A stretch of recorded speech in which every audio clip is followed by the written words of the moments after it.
श्री स्वामी समर्थ। एका पर्वताच्या पायथ्याशी एका आश्रमात एक दयाळू आणि ज्ञानी संन्यासी राहत होता। त्याच्या शिष्यांमध्ये रमेश नावाचा एक तरुण शिष्य होता, जो खूप मेहनती होता, पण त्याच्या मनात नेहमी कशाची तरी अशांतता असायची।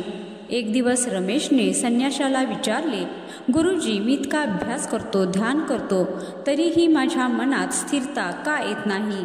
मला अजूनही वाटते की माझ्याकडे कशाची तरी कमतरता आहे। संन्यासी हसले आणि त्यांनी रमेशला चिरा गेलेला माठ दिला। रमेश, जा आणि हा माठ भरून पाणी घेऊन ये। रमेशने तो माठ घेतला आणि धावत नदीवर गेला। त्याने तो माठ पाण्याने भरला, पण तो चिरा गेलेला असल्यामुळे आश्रमापर्यंत येईपर्यंत अर्धे पाणी गळून गेले। त्याने गुरुजींना सांगितले, क्षमा करा गुरुजी, हा माठ खराब आहे, मी पुन्हा जातो आणि पाणी घेऊन येतो। संन्यासी म्हणाले, ठीक आहे, तू पाणी पुन्हा आण।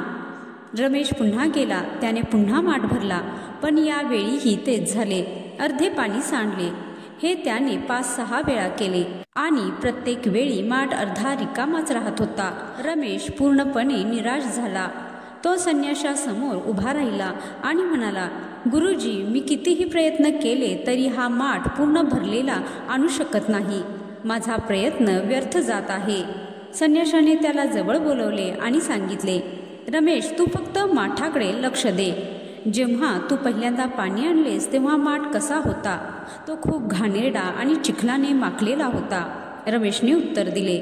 आणि आता? संन्याशाने विचारले। रमेशने माठाकडे पाहिले आणि चकित होऊन म्हणाला, आता तो स्वच्छ झाला आहे गुरुजी। त्यावरील सर्व चिखल आणि घाण नदीच्या पाण्याने धुवून टाकली आहे।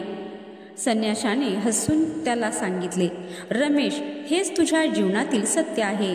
तू स्थिरता आणि पूर्णता मिळवण्यासाठी प्रयत्न करत आहेस आणि तुला वाटते की तुझे प्रयत्न व्यर्थ आहेत, पण जसे नदीचे पाणी या चिरा गेलेल्या माठाला आतून स्वच्छ करत गेले, त्याचप्रमाणे तुझे ध्यान आणि अभ्यास हे तुला मनातील अशांतता, मत्सर आणि अहंकार यासारखी घाण रोज धुवून काढत आहेत।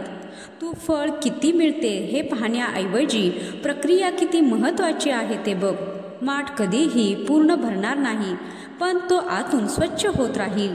त्याचप्रमाणे मन कधीही पूर्णपणे स्थिर होणार नाही, पण ते रोज शुद्ध होत जाईल।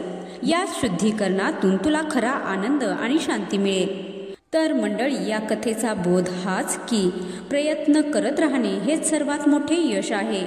मग लगेच फळ मिळाले नाही तरी चालेल। जय श्री स्वामी समर्थ।